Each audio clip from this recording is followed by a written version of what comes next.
성경을 보는 방법이 있습니다. 예, 그 방법을 신학이라고 하죠. 하나님의 말씀을 그냥 성경을 막연하게 어떤 좋은 말씀이다, 경전 읽듯이 읽어야 되는 그런 게 아니고, 성경은 하나님께서 성령을 부어주신 약 한 44명쯤의 저자가 기록하게 했고, 정경으로 채택된 이 말씀을 우리 개신교에서는 성경 말씀으로, 하나님의 말씀으로 받아들이고 있습니다. 그래서 성경을 보는 데는, 사건 본문을 볼 때는 분명히 육하 원칙이라는 것에 입각하여서 이야기의 맥락을 보는 것이 되게 중요합니다. 그리고 서신서라고 하죠. 선지서나 서신서, 이런 것들은 그 당시 시대의 상황에서 사람들이 어떤 상황에서 그 이야기가 비롯되었는지를 아는 것이 되게 성경 해석에 있어서 중요합니다. 그런데 우리는 그냥 하나님 말씀을 좋은 말씀이겠거니 하고 내식계로 받아들일 때가 많은데, 오늘 이 말씀을 보면은 하나님 말씀이라는 것이 어떤 사람에게는 받아들여지고 어떤 사람에게는 받아들여지지 않는다는 것을 볼 수가 있습니다. 아까 말했듯이 우리 마음대로 하나님의 말씀을, 예수 그리스도의 말씀을 받아들이기 때문에 이런 현상이 벌어지는 거겠죠. 그런데 그러면 그 책임은 누구에게 있느냐라는 관점에서 접근할 수도 있고, 책임의 소재를 떠나가지고 이제 이 관점을 두 가지로 볼 수 있어요. 인간의 입장에서 볼 때는 분명히 보니까 예수님께서 내게로 아버지께서 오게 한 적 아니면 이 말씀을 들을 수가 없다. 65절이죠. 내 아버지께서 오게 하여 주지 아니하시면 누구든지 내게 올 수 없다 하였노라 하시니라. 이렇게 이제 아버지께서 선택해 주지 않은 사람은 예수님을 믿을 수가 없다라고 말씀하시면, 그 책임의 소재를 만약에 따진다면 그 책임은 당연히 하나님께 있겠죠. 여호와 하나님께 있겠죠. 그런데 이 똑같은 사건을, 아까 선생가 그런 이야기했는데, 이 똑같은 사건을 다른 관점에서 볼 수가 있습니다.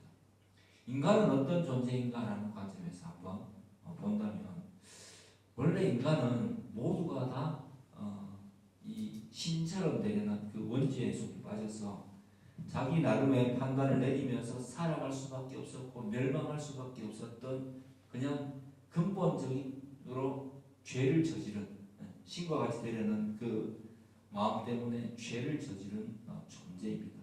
그래서 모두가 죽어야 된다라는 것이 인간의 원래 상태였는데, 그 속에서 어떤 사람은 하나님께서 자녀로 부르신다 라는 입장에서 이제 선택을 바라봐야 되는 것입니다. 그러면 하나님의 선택은 책임의 소재를 따지는 것이 아니라 오히려 은혜로 받아들여지는 거겠죠. 왜 그렇습니까? 책임의 소재를 따질 때는 주체가 누구예요?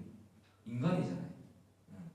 내가 이렇게 살아있는데 누가 나를 마음대로 내 운명을 결정한다는 것이 어떻게 또 신이 돼가지고 그렇게 사랑의 하나님이라면서 그럴 수 있느냐라고 사람들은 따지기를 좋아하죠. 근데 그거는 자기의 본질을 모르고 하는 소리라고 성경이 이야기하는 거예요. 사람은 누구나 다 태어나서 자기밖에 모르고 살아가는 것이 너무 당연한 거예요. 근데 여러분의 주변에 예수 믿는 자, 하나님께서 선택하신 자가 있어서 이 성경 말씀이 보여지고 들려지게 하셔서 아버지께로 불러주셔서 택한 사람이 이 말씀을 듣고 이 말씀의 깊이를 알고 예수 그리스도의 그 보혈의 공로에, 십자가의 그 보혈의 공로에 대한 정확한 인식을 하고 받아들여지게 믿어지게 돼서, 그게 이제 선택이거든요. 믿음이 생기고 선물로 주어진 사람들이 보이는 마음 상태, 그게 신비거든. 그 사람으로 하여금 그 사람의 그 삶의 태도나 그 사람하고 친구이거나 선배이거나 후배이거나 가족이라서 그 사람의 전도를 받고 나도 동일하게 그렇게 믿어진다면 그거는 큰 은혜인 것입니다. 그래서 하나님의 은혜, 구원이 왜 하나님 은혜냐? 하나님의 중심으로 바라보면 그게 충분한, 확실하고 충분한 은혜가 되는 것입니다. 오늘 성경 말씀을 보니까 제자들이 많이 따랐어요. 많은 제자들이 있죠. 제자분들이 많이 따랐는데 제자 중 여럿이 듣고 말하되, 이제 제가 성경을 이렇게 해석하면서 한번 보여드릴게요. 이 말씀은 어렵도다라고 이야기했어요. 그죠? 성경 말씀 보면 정말 재밌어요. 이 말씀은 어렵도다. 이 말씀이 어렵다는 게 뭡니까? 예. 하나님, 예수님께서 자기를 하늘에서 내려온 생명의 떡이라고 말씀하신 거예요. 그래서 예수님의 살과 피를 먹지 아니하면은 천국으로 갈 수가 없다. 아버지께로 갈 수가 없다라고 말씀하신 거예요. 그러니까 이 말씀은 어렵도다라고 했습니다. 이 말씀이 정말 어려워서 어렵다고 했는 말이겠습니까? 그게 아니죠. 이 말 예수께서 스스로 제자들이 이 말씀에 대해 수군거리는 줄 아시고 뭐라고 하십니까? 이르시되 이 말이 너희 집 걸리느냐? 마음에 뭔가 이렇게 듣기 싫으냐? 걸리냐? 이렇게 딱 말씀하세요. 그죠? 예. 그러면 제자들이 어떻게 들었다는 이야기입니까? 어렵다는 말이 어렵다는 말입니까? 무슨 말도 안 되는 그런 소리를 하는 거예요. 라는 이야기겠습니까? 이거겠죠. 네. 상식적으로 내가 저분이 병을 고치고, 그죠? 병을 고치고, 그 다음에 뭐예요? 또 오병이의 기적을 일으키는 걸 봤어. 좋다 이거야. 너무 기다리고 바래왔던 그 메시아 같은데. 그런데 이분이 잘 가다가 이상한 이야기를 하는 거예요. 본인이 하늘에서 내려온 산떡이고, 내 살과 피를 먹고 마시지 않고서는 아버지께로 갈 자가 없대. 그러니까 요즘 말로 치면 뭐예요? 되게 완곡하게 표현해서 그렇지. 돌았나? 제정신인가? 이렇게 표현하고 있는 것입니다. 그러니까 예수님께서 그 마음을 아시고 뭐라고 하셨어요? 걸리나? 왜? 못 믿겠나? 안 받아들여지냐? 라고 이야기하는 겁니다. 그 완악함을 하시고. 그러면 이제 62절에 이런 이야기죠. 그러면 이제 성찬할 때는 어떻게 할래? 실제로 사도행전 이 1장에 승천의 장면이 나오죠. 한번 보겠습니다. 사도행전 요한복음 사도행전이죠. 1장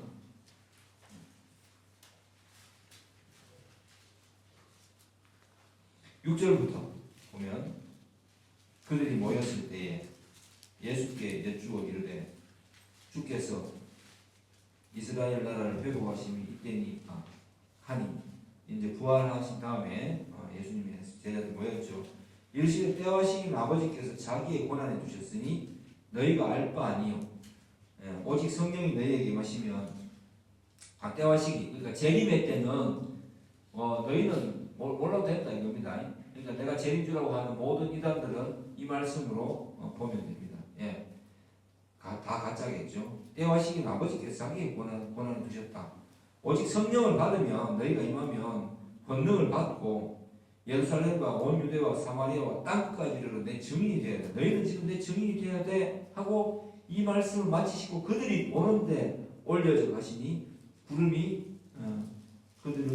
그를 가리어 보이지 않게 하더라. 올라가실 때 제자들이 자세히 하늘을 쳐다보고 있는데 흰옷 입은 두 사람이 그들 곁에 서서 이르되, 천사들이겠죠. 갈릴리 사람들아 어찌하여 서서 하늘을 쳐다보느냐? 너희 가운데서 하늘로 올려주신 이 예수는 하늘로 가시면 본 그대로 오시리라 하였느니라. 본 그대로 오신다라고 하였습니다. 이때 모인 제자들이 한 500여 명 정도 되는 걸로 이렇게 기록이 되어 있습니다. 이 말씀에 대해서 지금 언급하고 계시는 게 요한복음 6장에서 만약에 내가 그러면 올라가면은 어떻게 할래? 이렇게 이제 물어봅니다. 이거는 더 말도 안 되는 이야기로 들렸겠죠. 예, 제자들의 입장에서 그렇게 했을 때, 그리고 나서는 이제 말씀하십니다. 살리는 것은 영이고 육은 무익하니라. 자, 영육의 개념이 나옵니다. 자, 여러분 그 철학적 개념으로 우리가 자꾸 이제 성경에 나온 영을 구분하면 안 돼요. 성경에 나온 영은 여러분 꼭 이거는 절대 기억해 놓으셔야 돼요. 하나님의 그 입장, 하나님의 입장에서 바라보는 모든 하나님이 내 편에서 하는 것은 다 영적인 일입니다. 왜냐하면 하나님 영이시기 때문에 하나님 영이시라고 분명하죠. 예배하는 자가 신령과 진정으로 예배하죠. 성령과 진리로 예배하십니다. 그러니까 성경에서 말하는 영할 때 우리 영혼 이렇게 생각하는 것이 아니라 하나님 편에서 행하시는 모든 것은 영적인 일입니다. 우리가 예배하는 것도 이거는 영적인 일입니다. 왜냐하면 우리는 죄에 속한 존재가 아니라 영에 하나님께 속한 존재이기 때문에 우리가 먹고 마시고 입고 그죠? 예배하고 내가 생각하고 말하는 이 모든 것들이 내가 하나님께 속해 있은 우리 인간의 입장에서 하나님께 속함이죠. 속한 사람이 영의 사람인 거예요. 이 성경 말씀을 철학적으로 해석하면 심각한 오해가 있다. 왜냐하면 뭐 영혼이냐 이분법이냐 아니면 영혼 육이냐 삼분법이냐 이렇게 따지거든요. 워치만이라는 중국에서 발간 좀 유명한 이단이 있습니다. 그래서 그 사람은 또 3분석하고 2분석하고 신학교가 그런 걸 배워요. 근데 성경을 보면은 이제 개혁주의 입장에서 보면은 영적이다라고 할 때는 전부 다 하나님께 속한 인간이 하나님께 속해 있다는 거죠. 그죠? 하나님께 속한 인간이 하는 일은 다 영적인 일이다. 하나님께서 하시는 모든 역사는 영적인 이야기다. 이렇게 받아들여야 됩니다. 육은 뭐냐? 육에 속했다는 뭐냐? 지밖에 사람의 지밖에 몰라. 집이 몰라. 사람의 입장에서 행하는 모든 일은 육적인 일. 이렇게 구분하면 이 말씀이 바로 해결되겠죠. 살리는 것은 영이다. 하나님께 속한 모든 일들은 영적인 일이다. 육은 무익하다. 여기에서 육은 그죠? 인간의 선택이겠죠. 그러니까 인간의 생각은 여기에서 그냥 무익하다. 아무 이익이 없다. 이렇게 말씀하시고 내가 너희에게 이런 말은 영이요 생명이라 하나님의 일을 말하는 거야 라고 얘들아 하는데 이 말씀을 알아듣겠습니까? 네, 못 알아듣죠. 그래서 다시 이야기하면 예수님께서 64절에 보면 그러나 너희 중에 믿지 아니하는 자들이 있느니라 하시니 이는 예수께서 믿지 아니하는 자들이 누구며 믿지 아니하는 자들도 아셨죠. 그 다음에 자기를 팔 자가 누구인지도 이미 아셨다. 처음부터 아셨어요. 처음부터. 그러면 우리 마음속에 이런 이야기가 이제 이런 생각이 나죠. 선택과 유기라는 거거든요. 이게 하나님의 선택과 하나님이 버리셨다라고 하는데 제가 아까 서두에 이야기했듯이 유기라는 것은 하나님이 버리셨다기보다는 이미 스스로 인간이 원죄의 상태에 그냥 가만히 놔두는 게 유기된 상태예요. 만약에 여러분 지금 마음속에 예수님 믿어지지 않잖아요. 그죠? 십자가 보혈의 공로나 이런 것들이 믿어지지 않는다면은 그냥 현재는 유기된 상태가 아니라 유보된 상태인 거죠. 내가 죽을 때까지 우리 목숨이 붙어 있을 동안만 구원의 기회가 있습니다. 이 말씀을 받을 만한 기회가 있는데 그거는 내가 어떤 상태인지를 스스로밖에 몰라요. 목사가 줄 수 있는 것도 아니고, 그죠? 죽고 나서 끝까지 안 믿다가 죽었다. 그러면 그 사람은 유기됐다라고 성경이 표현하고 있는 거예요. 왜? 우리는 하나님이 아니니까. 선택하신 자만 올 수 있다. 그럼 하나님은 왜 이렇게 선택을 하시나? 하나님이 그 선택하신 자를로 하여금 그 죽을 수밖에 없었던 중에서 선택하신 자를 예수 믿게 하시고 이 예수 믿는 자들로 하여금 예수님이 이 땅에 오셔서 진짜 진정하신 살아계신 하나님이시다라는 것을 삶으로 증거하게 하고 인격으로 증거하게 하면서 평생 동안 그렇게 살아가게 하시고 앞으로는 새로운 우리가 이제 다음 세상이죠. 내세에서 천국에서 영원토록 주님과 함께 주님께서 지으신 온 우주와 모든 것들을 즐기면서 살아가게 하시려고 특별히 구원하셨다. 이게 바로 구원입니다. 그러니까 우리에게 달려 있는 게 아니에요. 예. 그때부터 뭐라고 했습니까? 66절에 나오죠. 그때부터 그의 제자 중에서 많은 사람이 떠나가고 다시 그와 함께 다니지 아니하더라. 이거 좀 이상한데? 이런 게 교회 다니는 거라면 난 그만두겠어 라는 말과 똑같은 거지. 예. 이거 도대체 내가 교회 다녀서 얻는 유익이 도대체 뭐야? 예. 먹고 사는데 지장이 많겠는데? 이런 정신없는 말을 하는 사람과 내가 같이 해야 되느냐? 했는데, 자, 여러분 보세요. 예수님께서 죽으시고 부활하시고 승천하시고 지금도 살아계셔서 통치하시고 믿는 자들을 선택하기 기뻐하신다는 것을 믿는 자들이 예수님이 가신 이유가 지금 2000년이 승천하신 이유가 뭐죠? 2000년이 넘었습니다. 2000년이 넘었어요. 약 한 3년경이죠. AD 3년경. 원래 아마도민이 예수 그리스도를 기점으로 하는 건데 태어나셔서 이제 지금 2025년이니까 그죠? 따지고 약 한 2000년이 되었어요. 얼마나 이 사실을 믿고 고백하고 찬양하는 사람들이 전 세계에 많습니다. 누가 믿으라고 뜸뜨린 것도 아닌데 이걸 이 말씀을 전해진 이 전도에 미련한 것으로 보죠. 구원하기를 얼마나 기뻐하십니까?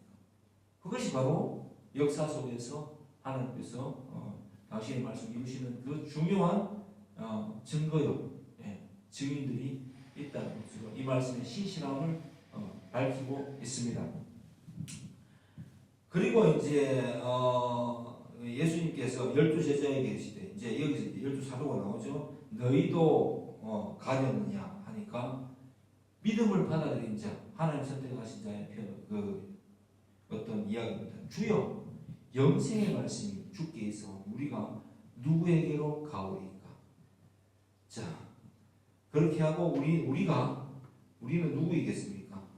예, 12제자들이겠죠. 주는 하나님의 거룩하신 자이신 줄 믿고 알았사옵나이다. 이 고백 때문에 천주교에서는 베드로가 수제자다 이런 말 하는데 옆에 수제자는 없어요. 12제자예요. 수제자가 어딨습니까? 베드로는 교회 수장이다. 아닙니다. 이 믿음의 고백을 하게 하신 하나님을 찬양해야 되는 거죠. 자, 그래서 내가 택했고 그 중에 한 사람은 마귀다. 하나님께서 이 로마서 10장에 나오잖아요. 9장입니까? 네, 가보시면은 하나님 그러면 왜 가룟 유다를 이렇게 만드셨는가? 라고 했을 때 토기장의 비유가 나옵니다. 주는 토기장이십니다. 주님 마음이 뭐예요?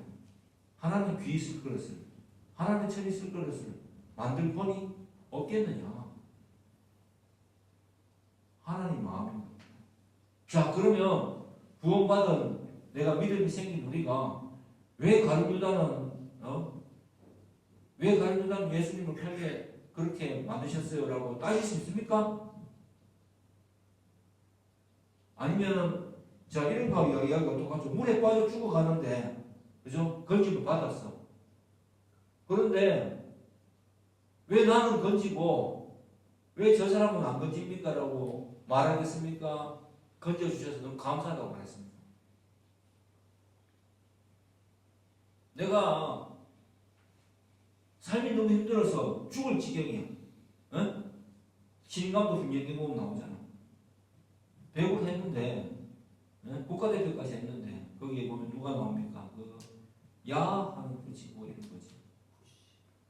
인구시 말고 김연경 수발설 표승주. 거기는 되게 잘했는데도 국가대표까지 지내고 김연경 파트너로서 있었고 굉장히 잘한 친구인데 아무도 데려가지 않았어요. 그러면 그 선수가 누가 나서서 구단에서 그 선수를 지목해서 지명해서 데려갔어요. 그러면 그 있는 사람들 중에서 옆에 못 데려간 친구들 보면서 왜 나만 데려갑니까? 라고 따질 수 있겠습니까? 감사하겠습니까? 그게 하나님의 선택이 은혜인 것입니다. 인간은 참 교만하죠. 그렇게 보면 상당히 교만해요. 예, 항상 자기중심적으로 생각하죠. 그러니까 우리에게 원죄가 있다는 게 틀림없죠. 예, 신이 어떻게 이렇게 하느냐? 자기가 신이 안 돼. 신이 어떻게 이렇게 하느냐고 따지기를 즐겨합니다.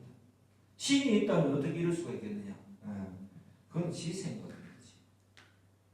신은 신만이, 하나님은 하나님의 계획과 하나님의 뜻대로 움직이는 거고, 우리는 늘 고백하듯이 우리는 피조물입니다. 지음받은 존재. 이 땅에 왜 왔는지를 알기 위해서 철학자들이 그렇게 노력해도 왜 왔는지를 몰라. 그죠? 아직까지도. 나름대로 의미를 갖다 붙이는데 왜 왔는지를 몰라. 왜 태어났는지 모르고 어디서부터 왔는지 어디로 가는지를 밝히는 사람이 없어. 그래서 예수님께서 말씀하시잖아요. 내가 곧 길이요 진리요 생명이니 나로 말미암지 않고는 아버지께로 갈 자가 없느니라. 이렇게 시원하게 이야기해 주는데도 여기 있는 제자들하고 똑같죠. 예. 못 믿어, 못 믿어. 자, 이 비유가 예수님이 말씀하셨잖아요. 그러면 예수 믿으면 그러면 이게 살아가는데 상당한 지장이 있겠는데요라고 할 때 마태복음 6장 가고 있습니다. 예수님께서 그 사람들에게 뭐라고 하십니까? 6장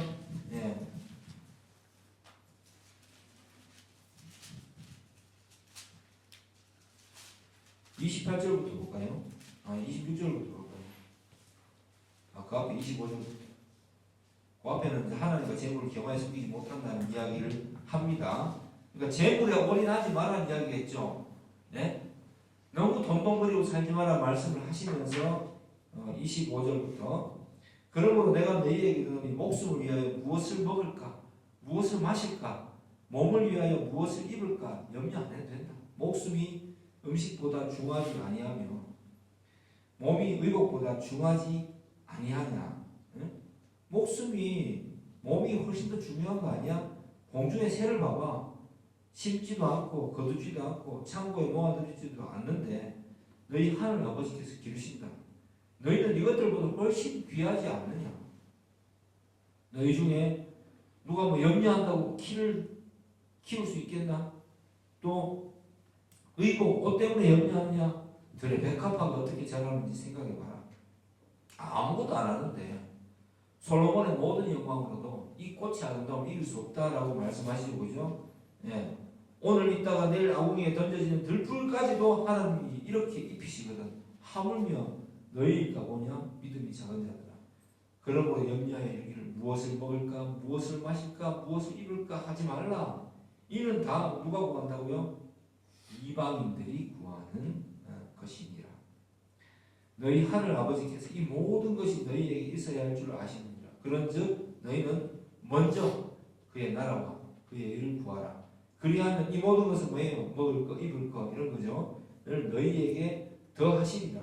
그러므로 내일 일을 위하여 너무 염려하지 말아라. 내일 일은 내일을 염려할 것이요 한 날의 괴로움은 그날로 족하니라. 아멘. 자, 먹고 입는 거는 우리의 관점에서 내가 생각하는 그 기준에 맞추려고 하면은 괴롭겠죠. 인간은 그죠? 항상 다가오지 않는 미래를 괴로워합니다.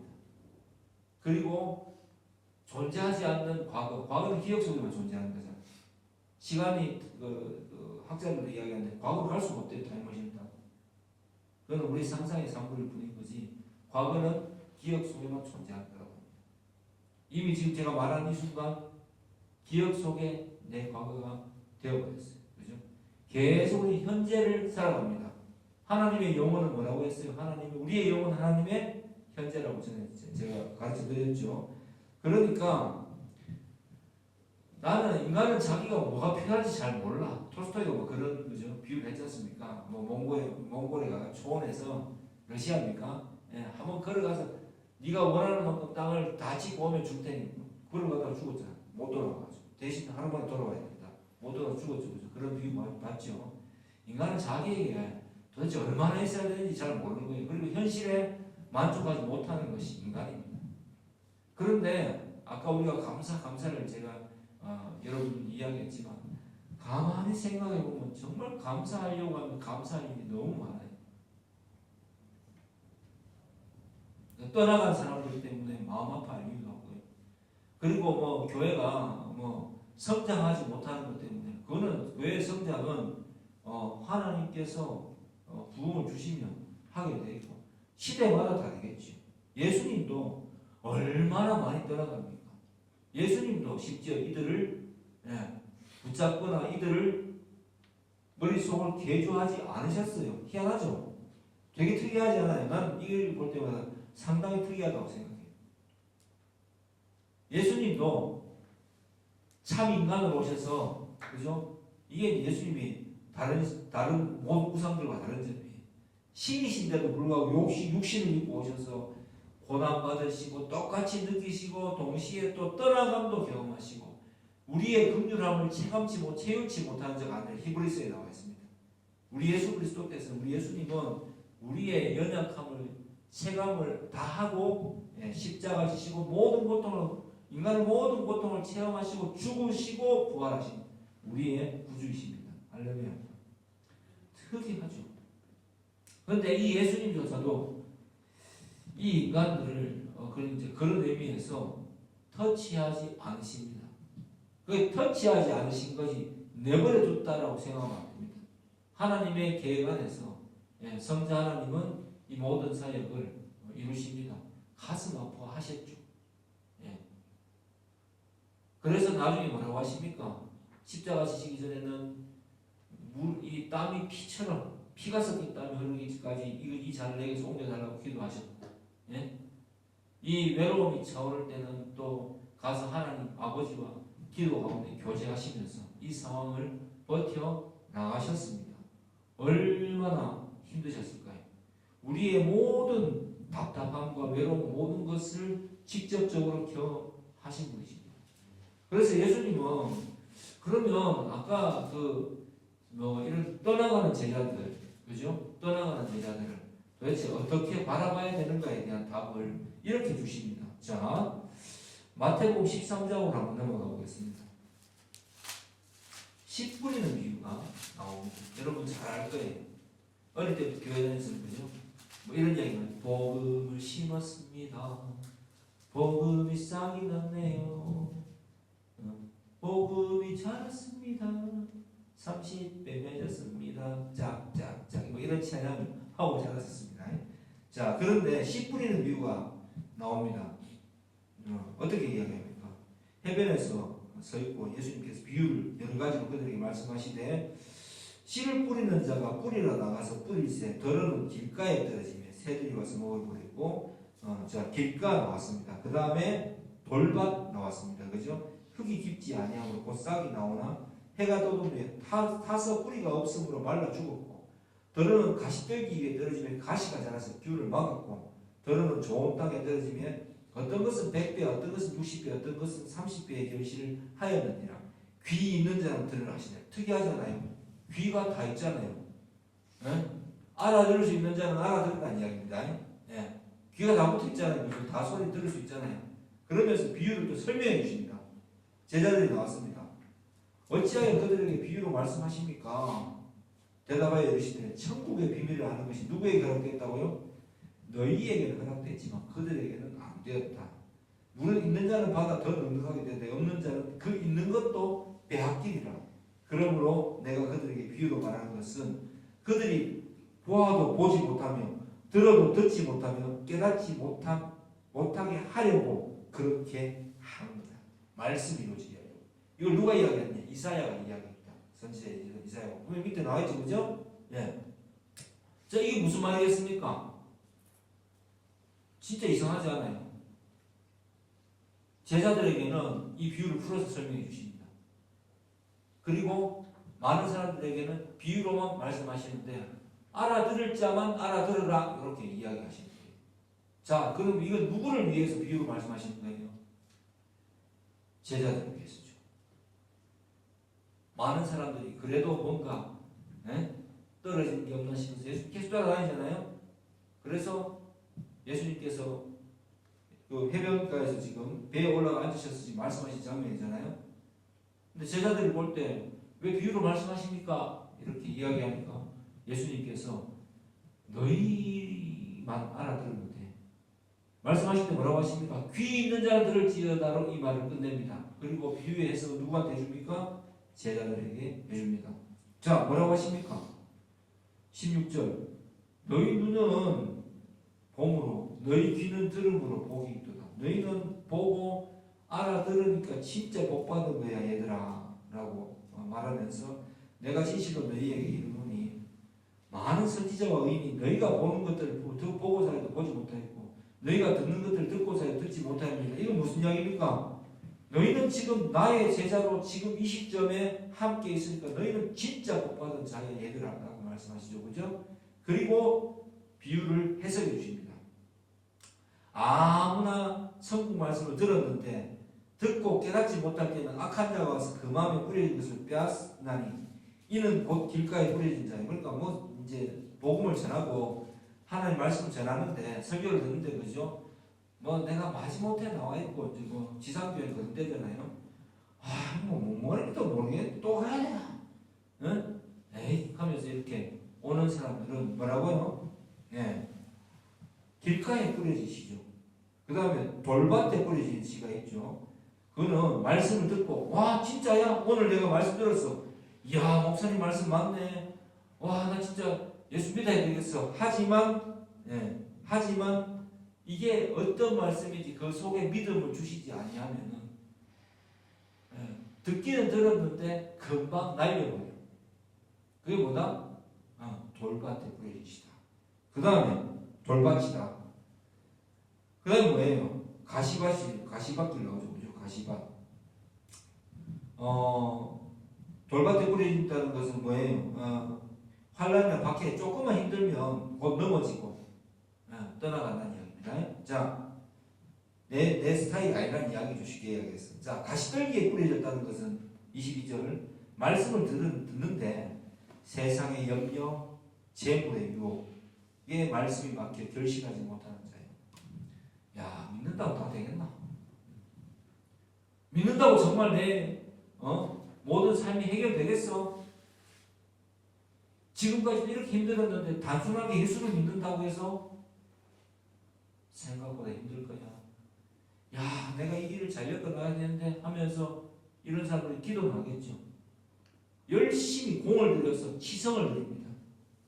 근데 성경 어느 부분에 치성을 드린다는 건 없어요. 그건 기독교가 아니에요. 복음이 아니에요. 성경은 이렇게 이야기합니다. 아까 마태복음 6장 읽었잖아요. 염려하지 말라고. 먹고 마시는 거 신경 안 써도 돼. 너희는 하나님의 나라와 의만 구하면 돼. 그러면 이 모든 먹고 마시는 문제 해결해 주실 거야. 너희가 해야 될 일은 뭐냐? 정인이 되는 삶이야. 이렇게 딱 표현해 줍니다.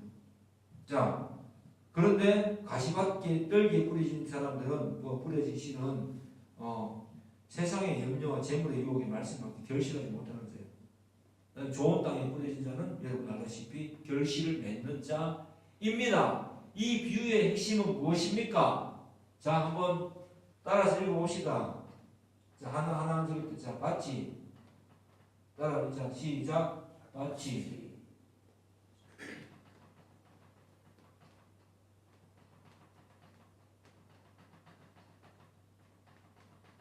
자, 큰소리 읽어봅시다. 시작. 밭이 정해집니다. 이 비유는 좋은 밭이 되라는 이야기가 아니에요. 이 비유는 밭이 정해졌다는 겁니다.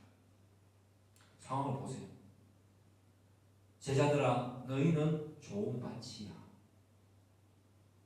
자, 만약에 너희 주변에서 말씀을 듣고 교회를 다니는데 어떤 너희가 전도해보지 그러면 됐어요 그만하세요. 나 이런 식으로 이야기하면 진짜 안 만납니다. 안 봅니다. 라고 이상하게 쳐다보고 됐어요. 이렇게 하는 사람 뭐라고 하냐면 길가다. 그게 길가예요. 그 다음에 이론적으로 진짜 믿으면 좋겠네요. 이런 말을 하는 사람이 있습니다. 진짜 믿을만한데 그렇다면 진짜 한번 믿어봐야 되겠는데 라고 하고 교회 설교를 듣고는 진짜 예수 믿는 게 정말 그런 즐거움이 있겠다라고 머릿속으로 막 생각을 합니다. 그리고 어떻게 합니까? 그렇게 믿고 교회를 다녔는데 내가 원하는 대로 잘 안 돼. 내 생각대로 안 풀려. 그럼 어떻게 합니까? 교회 다녀도 별 수 없구만. 에라이 시대차. 이게 뭐라고요? 돌밭이다. 그 사람은 돌밭이다. 내가 그 사람을 목사가 고칠 수 있어요? 없어요? 옆에서 그죠? 말을 물가로 데려갈 수는 있어도 물을 먹는 것은 말의 책임이지. 예. 못해. 절대 못해. 그래서 제가 전도는 많이 해야 됩니다. 전도 열심히 해야 돼. 진짜 이 생명의 말씀을 받은 자. 그런데 그 결과 때문에 너무 마음 아파할 필요는 없다. 그죠? 이 사람을 억지로 끌고 가려면 이 사람들의 마음에 맞춰주려고 하면은 소위 말해서 큰 목회를 할 수 있습니다. 모든 사람의 마음에 적절하게 위로와 평안을 섞어서 이야기를 하고 이런 설교를 하지 않으면, 그죠? 뭐 이렇게 이야기하는데 여러분들은 좋은 맛이 들려오십니다 이렇게 말을 할 수 있어요. 나는 모르겠어요 사실. 좋은 맛인지 나쁜 맛인지 돌짝인지 길가인지 뭐 가스연불인지 나는 모르지. 하지만 목사가 해야 될 일은 이 말씀을 전하는 거예요. 제일 중요한 거예요. 정말 이렇다라는 걸 성경을 이야기해 주는 거예요. 나는 교사잖아요. 성경의 말씀을 제대로 이야기해 주는 중요한 의무가 제 사명입니다. 예, 그게 제 일입니다. 자, 그렇죠. 그 다음에 가시떨기는 뭐예요? 네, 여러분 우리 건우나 주원이, 건우 씨가 주원이 바치지. 우리 함께 교회 다니는데 벌써 이렇게 나갔어요. 그 사람들이 왜 나가던가요? 이 교회가 개척되면서부터 많이 나갔어요. 들어오기도 많이 나갔지만 나가기도 많이 나갔어요. 왜 나갑니까? 예. 내가 어디에서 인정받기 위해서 열심히 막 활동하고 했는데 안 알아준다는 거지. 내 인생을 걸고 뭐 왔는 것 자기들 생각이겠죠. 안 받아준다는 거지. 그리고 돈이 안 된다는 거지. 믿기는 믿는데 헌금 열심히 하고 막 이렇게 하면은 그런 상상을 본인들이 하고 있는 걸 고칠 수가 없어요. 그죠? 그러면 잘 풀려서 사업도 잘 풀리고 자식들도 잘 되고 뭔가 그런 것들 세상적인 성공을 꿈꿨는데 안 된다는 거지. 그 마음이 계속 있는 거지.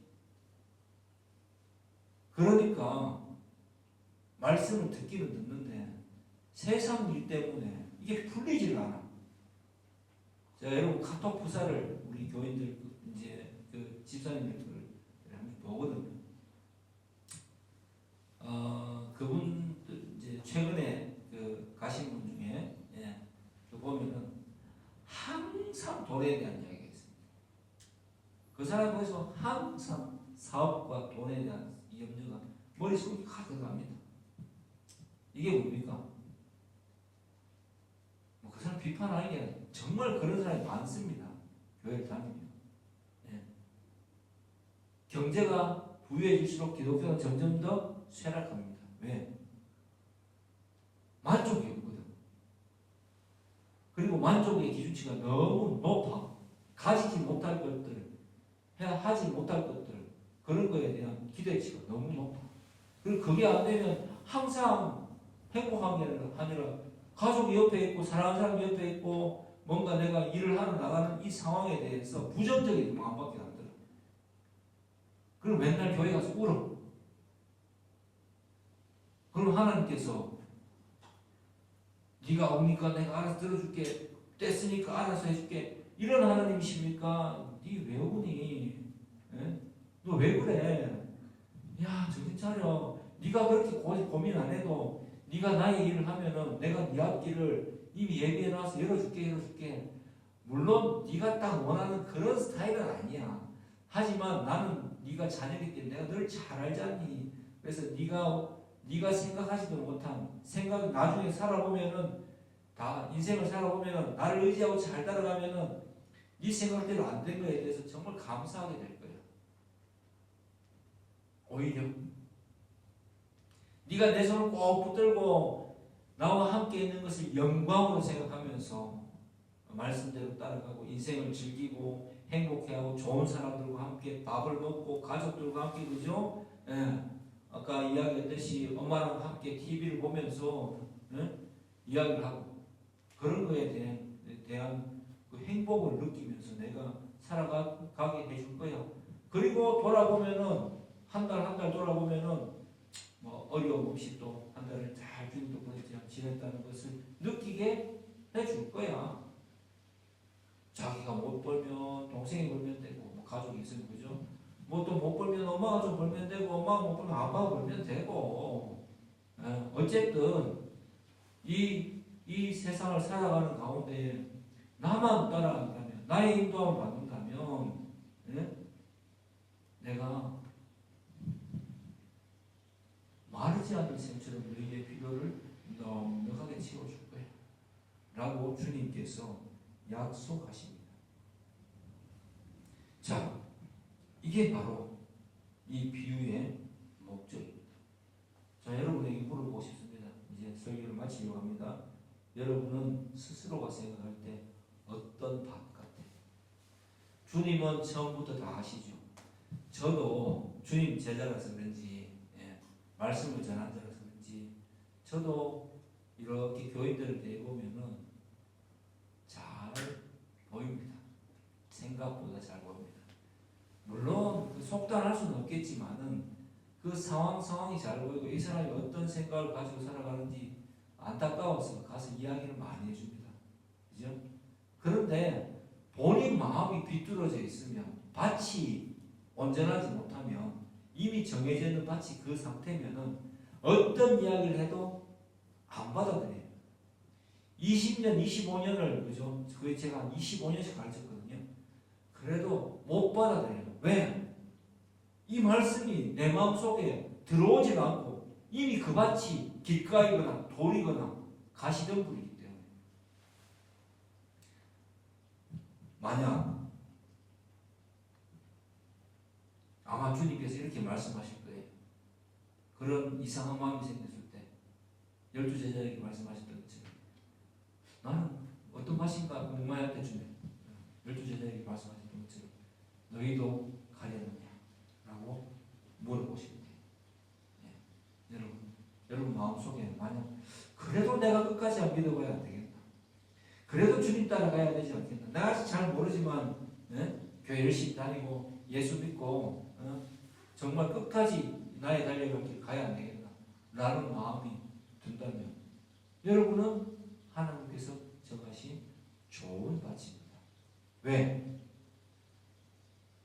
씨앗은 떨어지면 썩어야지, 그죠? 하나를 미리 땅에 떨어져 썩지 아니하면 결실을 맺을 수 없는 것처럼 우리의 삶이라는 게 우리의 씨앗이잖아요. 복음의 씨앗이 왔어요. 그럼 내 생각, 내 많은 원저의 그 영향력들이 내 안에서 다, 그죠?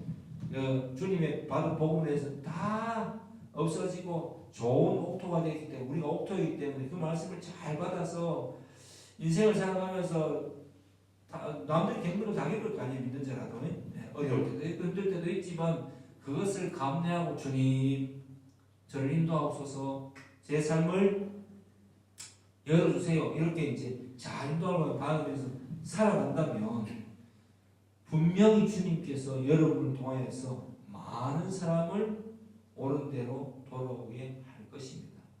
다니엘서 12장 3절 읽으면서 마무리할 겁니다. 저는 여러분들이 하나님께서 선택하신 좋은 밭이 이 길을 주님에게 간절히 원하고 또 여러분들이 좋은 밭이 되기를, 좋은 밭이기를 기대합니다. 축복합니다. 기대합니다. 여러분도 그렇게 생각하십니까? 네. 자, 12장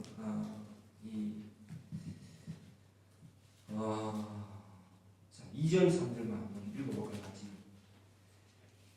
1, 2, 3절 함께 읽겠습니다. 자, 시작. 그때 내 밑쪽을 호위하는 큰 군주 미가에 일어날 것이요 또 환란이 있으니 이는 개국 이래로 그때까지 어떤 환란일 것이며 그때에 이 백성 중 세계에 기록된 모든 자가 구원을 받을 것이라. 땅의 티끌 가운데서 자는 자 중에서 많은 사람이 깨어나 영생을 받는 자도 있겠고 수치를 당하여서 영원히 부끄러움을 당할 자도 있을 것이며. 자, 제가 여기까지 읽고 전에 뭐라고 했습니까? 영생은 존재의 개념이 아니라고 했죠. 존재론적이 아니라고 했죠. 영원토록 영생을 받는 자는 것은 영원토록 주님을 즐길 수 있는 자가 있고 수치를 당하여서 영원히 부끄러움을 당하는 자가 있대. 그죠? 예. 책에 기록된 자만이 영생을 누리죠. 자, 3절 말씀 시작. 지혜 있는 자는 궁창의 빛과 같이 빛날 것이요 많은 사람을 옳은 대로 돌아오게 한 자는 별과 같이 영원토록 빛나리라. 아멘. 저는 여러분들이 이런 사람이 되기를 주의 이름으로 축복합니다. 오늘 우리는 선택과 용기라는 이 성경 말씀의 진리를 핵심을 보았습니다. 저는 여러분들이 좋은 밭이기를 기대합니다. 그리고 하나님이 좋은 밭으로 여러분들을 부르셨다라고 정말 그렇게 간절히 원하고 믿고 싶습니다. 여러분. 믿습니다. 아니에요. 믿고 싶습니다. 오늘 복음 말씀 들은 여러분, 하나님 축복 여러분에게 꼭 함께하기를 주의 축복합니다. 그리고 이제 한번 결심해 보세요. 왔다 갔다 하지 마시고 결심해 보세요. 예수를 믿으십시오. 그리고 정말 이 안타깝고 답답한 내가 뚫어내는 인생에서 주님의 손을 꼭 붙잡고 살아간다면 진짜 난 특히 우리 김신희 양성분, 우리 하원이, 우리 모두 다겠죠. 하나님께서 특히 귀하게 생각하십니다. 그거는 우리가 알 수 없어요. 어떻게 귀하게 생각하실지는. 근데 하나님의 뜻대로 쓰임을 받으려고 한다면 생각하는 순간 여러분들의 길이 계속 열릴 것입니다. 그런 것들을 좀 토의하고 생각하고 살아가는 저 여러분 되기를 주의 이름으로 축복합니다. 기도하겠습니다. 하나님 아버지 감사합니다.